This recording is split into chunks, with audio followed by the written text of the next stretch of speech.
Halo semuanya, saya Dr. Adam Maulana. Apa kabar hari ini? Semoga Anda dan keluarga selalu diberikan kesehatan, ketenangan, kebahagiaan, dan perlindungan dalam setiap langkah. Saya ingin mengajak Anda untuk sejenak memberikan perhatian kepada salah satu bagian tubuh yang sering kita abaikan, yaitu telinga. Telinga bekerja hampir sepanjang waktu untuk membantu kita mendengar suara orang-orang yang kita sayangi, menikmati musik, mendengar suara alam, bahkan mengenali berbagai keadaan di sekitar kita.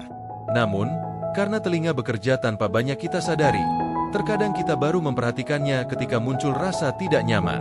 Pada kesempatan kali ini, kita akan membahas sesuatu yang sebenarnya sangat dekat dengan kehidupan sehari-hari, yaitu dari mana sebenarnya minyak alami pada kotoran telinga atau serumen berasal. Mungkin sebagian dari Anda pernah melihat serumen yang berwarna kekuningan, terlihat sedikit basah, lembek, atau terasa berminyak. Kondisi tersebut sering membuat orang bertanya-tanya, apakah minyak tersebut berasal dari makanan, keringat, atau justru dari sesuatu yang tidak normal? Mari kita pahami bersama secara sederhana.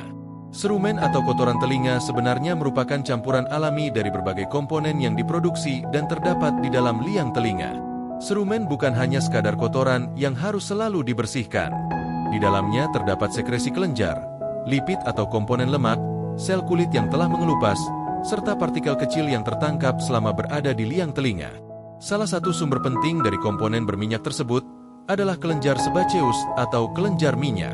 Kelenjar ini terdapat di sekitar folikel rambut, terutama pada bagian luar liang telinga. Kelenjar sebaceus menghasilkan sebum, yaitu zat berminyak alami yang juga ditemukan pada permukaan kulit tubuh kita. Selain kelenjar minyak, terdapat pula kelenjar seruminosa, yaitu kelenjar khusus yang terdapat pada liang telinga luar.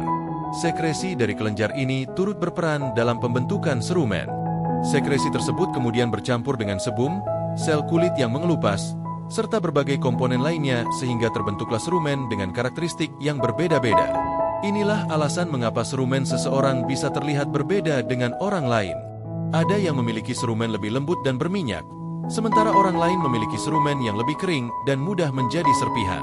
Perbedaan tersebut dapat dipengaruhi oleh komposisi serumen, karakteristik kulit, faktor genetik, serta kondisi lingkungan. Minyak alami yang terdapat dalam serumen sebenarnya mempunyai peran yang cukup penting.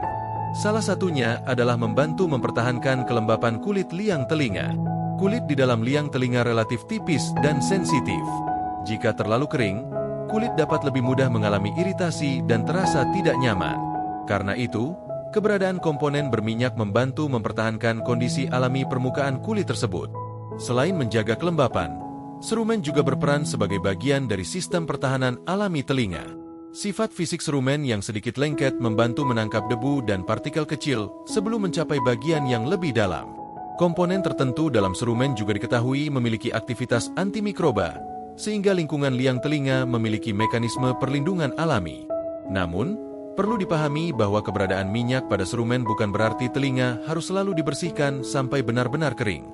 Justru, membersihkan telinga secara berlebihan dapat menghilangkan lapisan pelindung alami tersebut. Penggunaan cotton bud terlalu dalam juga dapat mendorong serumen ke arah yang lebih dalam dan mengganggu proses pembersihan alami telinga. Telinga sebenarnya memiliki mekanisme untuk mengeluarkan serumen secara perlahan. Pergerakan kulit liang telinga, gerakan rahang ketika berbicara atau mengunyah, serta aktivitas sehari-hari membantu membawa serumen menuju bagian luar. Setelah mencapai bagian luar, serumen dapat dibersihkan dengan lembut tanpa harus memasukkan benda ke dalam liang telinga. Lalu, apakah serumen yang berminyak selalu berarti ada masalah? Tidak selalu. Serumen yang tampak lembut, kekuningan, sedikit basah, atau berminyak dapat merupakan variasi normal. Yang perlu diperhatikan adalah apabila terdapat perubahan yang disertai keluhan seperti gatal berkepanjangan, nyeri, rasa penuh, perubahan pendengaran, atau keluarnya cairan yang tidak biasa. Dalam kondisi tersebut, pemeriksaan oleh dokter THT dapat membantu mengetahui keadaan telinga dengan lebih tepat. Jadi, ketika Anda melihat serumen yang berminyak, jangan langsung menganggapnya sebagai sesuatu yang kotor atau tidak sehat. Bisa jadi, itu merupakan bagian dari sistem perlindungan alami yang memang dirancang tubuh untuk menjaga lingkungan liang telinga. Sebagai pesan moral untuk kita semua, jangan hanya memperhatikan kesehatan tubuh ketika muncul keluhan. Belajarlah menghargai proses-proses kecil yang dilakukan tubuh setiap hari tanpa kita sadari. Serumen mungkin terlihat sederhana, Tetapi di balik keberadaannya terdapat sistem alami yang membantu menjaga kelembapan, kebersihan, dan perlindungan telinga. Karena itu, rawatlah telinga dengan lembut, jangan berlebihan dalam membersihkannya, dan jangan mudah mengambil kesimpulan hanya berdasarkan penampilan. Tubuh kita memiliki cara yang luar biasa untuk menjaga dirinya sendiri. Tugas kita adalah memahami, menghargai, dan merawatnya dengan bijaksana.